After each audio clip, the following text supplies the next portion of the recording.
Number one is location. Absolutely key. Location can make or break a project and putting money in. So and then it crashed. And then the usual stuff. Yeah. And you're like, oh, what? Saw the gap in the market there, and then pitched it to my dad and said, look, Dad, I've got this pot of money. I can't get a mortgage because I haven't got a job. Can you pay for the other bit of the value of the house, and we'll try it out. Hey everyone, and welcome back to my channel. So before we begin today's podcast, I'd like to say a big thank you to Casita Properties, the UK leading property company when it comes to off-market, discreet buy-to-let sales. And I have the pleasure to welcome Craig, the property apprentice. It's good to have you here, my friend. Aaron, it's an absolute pleasure to be here. Thanks for having me. Pleasure's all mine, mate. So what we're going to do, we're going to kick it off as usual. Give us that overview of who you are and what you do. Cool. So yeah, my name's Craig Sullivan, aka the Property Apprentice. I'm a full-time property developer based in North Kent, and I've gone all in on the student HMO game in those Medway towns. Yeah, cool. And look, if you don't follow Craig already, go check him out on Instagram. Doing great things, and obviously you are almost, that HMO expert. So the first question is, why property, and then why HMOs? Okay, so I fell into property basically when I was very, very young because my dad's a builder. So he stuck to the traditional buy a house, family house, renovate it, sell it on for a profit, buy a bigger and repeat the process. So as I was growing up, my dad would invite me onto sites for his customer work and also his stuff at home. So I started to build up a repertoire and I started to see him build up wealth during this process. With regards to HMOs, I only got exposed to that while at university because my landlord was absolutely shocking, Aaron. Honestly, he was horrendous. And the house that we were in was like a charity shop. Like you walk in there, the furniture was mismatched. It was just like magnolia, carpets throughout. And I recently put a post up on my Instagram about it's actually come for sale, which was the house I was up. So those that have seen it, you'll know exactly what I'm talking about. So it was horrendous, and it was a million miles away from the type of product that I'm pushing at the moment, as well as some other good HMO developers. So that's kind of where I got exposed to it. And while I was at university, I saw the benefits and I started crunching numbers, and I started to dabble in it. What was it sort of led you to HMOs? Because I think for most, it can seem quite intense, opposed to your buy-to-let, let it out to a family. HMOs, you're dealing with multiple people. It could all be a nightmare. A couple of them could be a nightmare. I've had a dibble-dabble in HMOs, and we had nothing but nightmares with two of them. So why is it, how come you've managed to kind of really like crush that niche of a HMO and you're still sticking with it? Yeah, so HMO is kind of the broader market, but then if you go into a niche, what the niche is in those HMOs. So I go all in on the student HMO market, and that differs from the professional HMO market, which you've just elaborated on. And there's 7 core reasons why I absolutely love student HMOs over professional HMOs, and in my opinion it's the best strategy out there in terms of all-rounder. So the top one is basically you get a group of friends that come to you, so they all know each other, they all know each other's like touch points and stuff like that, whereas professional, on the opposite side of that, you get individuals coming in, different ages, different work patterns, different religions, and it's like the Big Brother house. You just get a mixture of characters that don't know each other, and you just don't know how they're going to react. Whereas with a group, it's a little bit more controlled, and it's less work, which is why I absolutely love it over professionals. So what's the end goal? Like we talk about property a lot in terms of getting into it, building up the portfolio, but kind of where do you see yourself going with building this HMO? Because I suppose a lot of people, they don't really have an exit in mind. They want to start it. They see a lot about property, but that kind of beginning, middle and end, they don't really know. So kind of where are you going with this? Really good point. So when I first started, I had no end goal. I literally thought, you know what, my landlord's horrendous. I'm not living or staying with him anymore. So my dad, again, who built out, I talked him into buying me my student house, which I sourced at auction. So he bought it, he renovated it. I put in a small chunk of money for that. It was like 10 grand. Which I saved up, and it worked. It worked really, really well. I had friends calling me up saying, "Oh, who's your landlord, Craig?" Like whenever I'd gatherings and stuff like that, I was like, "Oh, it's my dad." So there was room, and there was a big gap in the market for high-end student HMOs. Obviously, that first HMO is nothing what it's like now with all my ensuite ones and stuff like that. But at the time, it beat the competition, which is what it was all about. And that's what planted the seed. And then we grew on that. But yeah, talking about end goal. So for me, my ultimate goal is to have 50 houses by the time I'm 50 years old. The reason for that is because I think the pension plan in this country is a bit crap. It doesn't appeal to me at all, so I want to make my own one.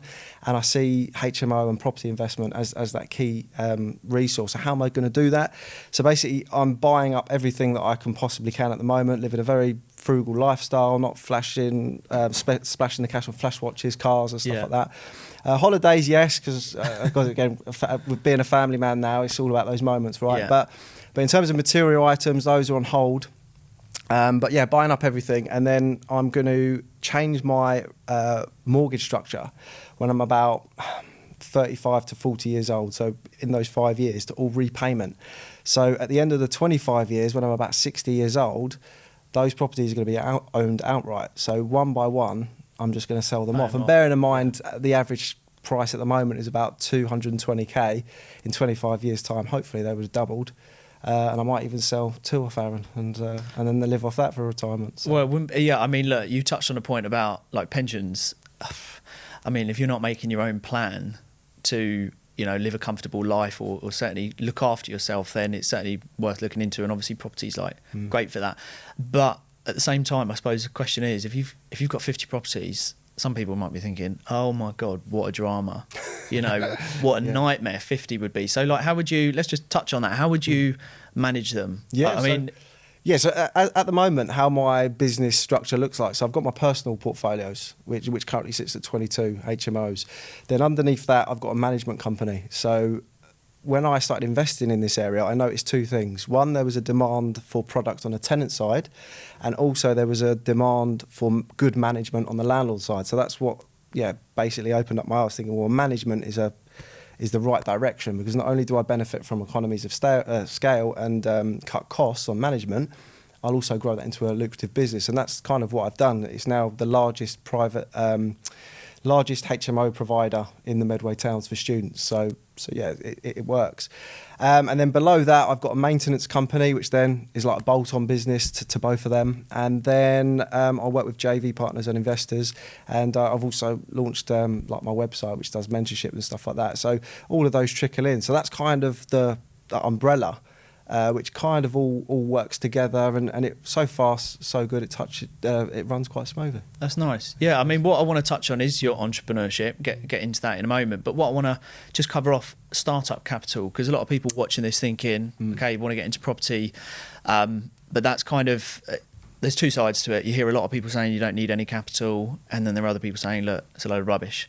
I would say I'm leaning on the side of it's a load of rubbish in terms of you do need some capital, no matter however you look at it. What did you start with when getting into the journey of property? Yeah, so going back to entrepreneurship, I was very entrepreneurial. So when I was, like during my teenage years, I would have like a website, sell it. Well, first of all, it was all through eBay, and I'd be selling like clothes. It wasn't designer clothes, it was just like really nice fitted clothes like Zara and stuff like that. And then basically that just blew up, literally blew up. And the crap thing was, though, Aaron, every time I went out, everyone was wearing my clothes. So I was just like, oh, bloody hell, he's wearing my shirt, all the rest of it. But yeah, so that's where it all started. So it all started completely unrelated to property, but that's where I built up my my pot of cash. I ended up selling that e-commerce business for underselling it, because at the time I didn't know what it was worth, but I got offered a lot of money for my contacts over in China. So I off-sold that, and that gave me the pot. I just sat on it, and I was thinking, I want to get into property, but I haven't got a full-time job. And that's when I went to the university, saw the gap in the market there, and then pitched it to my dad and said, look, Dad, I've got this pot of money. I can't get a mortgage because I haven't got a job. Can you pay for the other bit of the value of the house, and we'll try it out. And then from that, I tried and tested, it worked. And then I moved to London, where I got a placement, because my degree was a year in industry. So I worked for the Walt Disney Company, and I absolutely loved it there, to the point where I thought, I'm earning good money. I don't really want to go back into university education, because for me, that's kind of taken a step back, because I know my route now. earning as much as possible, buying as many properties as possible, and just milking it while I still can, because someone else is going to come in otherwise and do it. So that's what I did. So I deferred my uni, never went back in the end. I just carried on deferring it, and I think you can only defer it for 4 years. So in the end, I just said thanks but no thanks. But at that point, I reached financial freedom, and I knew where I wanted to go. That's cool. I mean, a little bit of a off-camera joke, but we said earlier who's been to uni. You're the closest one that's been to uni, so no one else in this room. There, yeah, no one else in this room has been to uni. But give us a time frame of what that looked like. So starting from sort of having not a lot of money to getting some capital behind you, just so we can offer some perspective to those that are watching, thinking, okay, he said he's had money, but how long did that take you? What kind of time period was that? Sure. So basically, it was 16. I had the pot of cash. And then went to uni, which was about 18, and then bought the first one with my dad at auction in my first year of uni. So then I actually moved to London when I was about 20. But it's a numbers game, Aaron. So what I would say to any person that says, oh yeah, but he had his dad here, so on. Yes, but my dad would never give me anything, and he'd make me work. And for the second one that I bought solo, he actually bought me out of the first one, and I had another pot of cash, and I actually bought the first one, my first solo one, at another auction.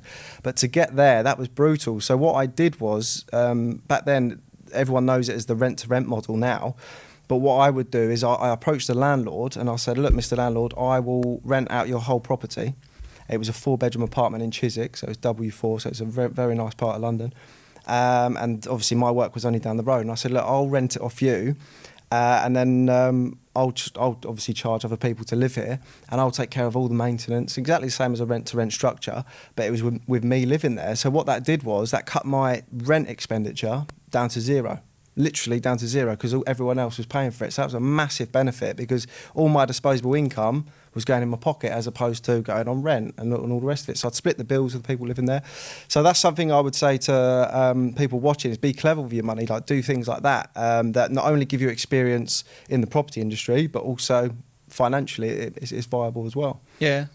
I was just going to, on the back of that, I was going to say there are some top tips in there. I think also, when you said about your eBay shop, I could relate to that, because one of the first kind of, I suppose, side hustles that I started was selling clothes, but I would sell like infant, like Ralph Lauren and different like designer clothes, and they sold really well. And I would say to also anyone watching is that if you do want to get into like a business model, it's not necessarily about, you can't do it there and then. It's just about having that in the background, but everyone needs cash flow to save and to get to that end business or that end result that you want. So whether you have to start a side hustle that cash flows, but you don't necessarily love it, as long as the model works, and then you can money manage and save some cash to, obviously in your case it was to get into property. The same goes for anyone watching this, is look for a way to make more money to get to whatever it is you want to do. That's a really good point. So it's the way I picture it is it's a numbers game. You've got to earn as much as possible, and your expenses has got to be as low as possible. You get that further away, the more lucrative it's going to be. And at that point, not only was I working for Disney, but I had a side hustle with the clothes. I also worked for Ted Baker on the weekends. So I was earning every single way possible because I knew what the end goal was. And that's another thing. If you want to get into property, make it your North Star, and strive towards it. Have no excuses. If you want to go play football on the weekend, then it's not really a North Star. Do you know what I mean? So again, this comes back to like the common theme amongst all guests is, you're saying that North Star. Well, that's your reason why. It's like having a reason why you're actually doing it, so that as you come up against hard times, which every single person will. Especially if you are, you've got an entrepreneurial spark. No, it's not going to be plain sailing. Like, we're all going to come up against the hurdle, so you have to have something to really push you through. Talk to us about mentorship. Now, this is something that I like to talk about. What's your views on someone getting started? Is there a massive benefit to going and getting a mentor straight away, or starting at that point of just go out and self-educate? What's your views? So I think it's a two-prong approach. So it all depends on who that person is. So if you're a young buck, you've got plenty of time on your hands, you haven't got that much cash, then I would say eat as much free resource as possible. Go to networking events. You guys, the younger generation, are always going to be more savvy on social media. So YouTube, TikTok, all of that. Get across all of that and just drip feed every day useful information. Whereas at the other scale of that, if you're like in your mid, say 30s, 40s, you've got kids, you're in a career and you want to get into property, then your approach will be slightly different. You're going to want those quick wins, which case maybe a mentor who is experienced is going to be beneficial. Yes, you're going to have to pay for that, but again, it's all about that situation that you're in at the time of your life, and it will vary. But one thing that rings true for both of those is be careful who you take your advice off, because there's a lot of people on Instagram, on YouTube and stuff like that. They're more, in my opinion, more influencer than they are property person. Do you know what I mean? And they regurgitate information as opposed to experiencing it firsthand, which is risky. Yeah, that's the problem. Is we were talking about it with another guest, is that a lot of people up and coming who are young, they're really like influential, you know, because if it's we've gone from a day and age, haven't we, where we'd watch telly, it'd be the news and the paper, whereas now if it's on social media and someone said it, is it the truth, is it not the truth? So anyone who's open to being influenced that way, I think something that's interesting as well is, what's your views on this, kind of off topic really, but you know, there's positives and negatives to everything. Are you someone that is a believer in kind of like trying to take both so you can learn from, you know, because when you see someone on Instagram, for example, and they say something you don't agree, you shut them off. Whereas I think being really open-minded and hearing, you know, both sides is really important to, well, for self-development. 100%, and it's always good to be on the fence, because otherwise you're just gonna keep going down that road of where you want to be, like in terms of what you want to hear, what you want to see, and that might not always be the right thing. Whereas this guy might challenge that status quo, and he might have a point. And so absolutely open to it. And I think it's the best way to be, because otherwise you just shut yourself off, and you end up down a rabbit hole where you're just surrounded by those types of people. And like our mindset, I think our mindset is great in terms of, we're open-minded, we know where we want to be, we're striving. But if you're, say, property, I'm never going to get into property, and you surround yourself with people, well, guess what? You're never going to get into property. You're never going to be an entrepreneur. It's one of them. So. Yeah. Well, we're going to touch on network shortly. So in terms of top tips for HMOs, let's keep it on HMOs. If someone's watching this and they want to get started, what would be like your top 3 tips to get on that HMO journey? Number 1 is location. Absolutely key. Location can make or break a project. I've had landlords from the management side of view come to me, say, Craig, I've got this amazing HMO, and I'm like, okay, so where is it? And it's like a 40-minute drive away from the university. I'm like, how does this work? Like, no, you clearly haven't done your research, you haven't done your market, and I'm saying this is going to struggle. So they've come in at this perspective saying, oh yeah, but I've done this. Yeah, I know, but the location is absolutely key. And we did a research study, a questionnaire to all of our tenants. We had about a 70% reply rate. And it was like the number 1 thing that you would choose when choosing a property, or what was the number 1 thing? And unanimously, it was location. All the time, every time, especially for students, because they don't have cars, or they're quite lazy, so they just want to get out of bed, go to uni or the gym, whatever. So that's number 1. Location is everything. Yeah. What would be your other 2? So number 2 would be, don't underestimate the management of a HMO, like you said, and that's just not only maintenance, but it's also the characters in there. Have someone that knows what to do with late rent payments, because with late paying tenants, you give them an inch, they'll take a mile. I've learned not to do that at all. It's like, look, this is the contract, we stick to the contract, and there'll be consequences for your action if you don't. It's that simple. And it works both ways. Say if we broke the contract for whatever reason, I'd expect them to come down on us, or if a landlord did, I'd come down on them. Yeah. So it's a firm but fair approach. So I'd say management is key. And again, going back to that example, you may have the best HMO in the area, but if your management is crap, there's things that are going to happen, like the maintenance is going to go, or the costs are going to go through the roof. That means high churn rate, because tenants don't want to stay there, and ultimately that will affect your return on investment. Yeah. And what's the final big hitter? The big hitter, I would say, don't underestimate bills at the minute, because they are going through the roof. Right. So if you're going back to brick refurbs, make sure it's well insulated, make sure you can get as much up that EPC rating as you can, because something that I'm hearing is that mortgage companies and lenders, they will actually penalise you if your property is falling down that EPC ranking. So you'll have to pay another fee, or they won't lend you as much. So yeah, it's going to hit you indirectly, or directly, should I say, should you not do that. I think that's a good point. I think you need to know numbers like really well at the moment. I think inside the property world, but also what's going on in the economy, if you're not aware of what's happening and what's about to happen, and you haven't built that in to a potential project or a potential HMO, you might fall short. So that's a really good point. What I want to touch on as well is, I know, you know, you've got the entrepreneurial spark, you've been involved in other things, you know, you're investing in different areas. Let's just talk about sort of other interests, you know, because obviously we've spoken about the cash flow that's coming from the HMOs.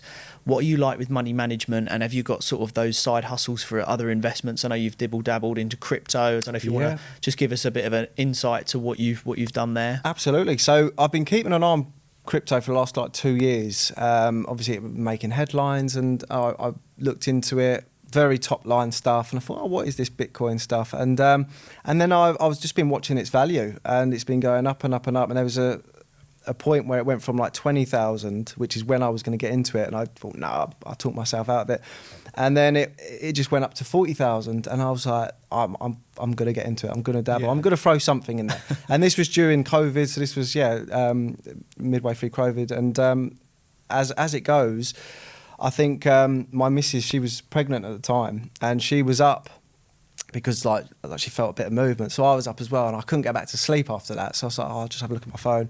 And then there was a deal on Coinbase. I thought, I'm going to invest in crypto tonight.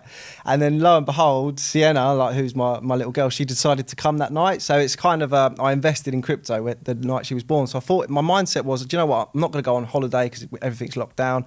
I'll throw my holiday budget into it and just see what happens. And if I have to withdraw it, because you can withdraw it quite easily, it's quite liquid. Then if I'm up, I'm up. If I'm down, I'm down. It's not going to break. It's not going to be the end of the world.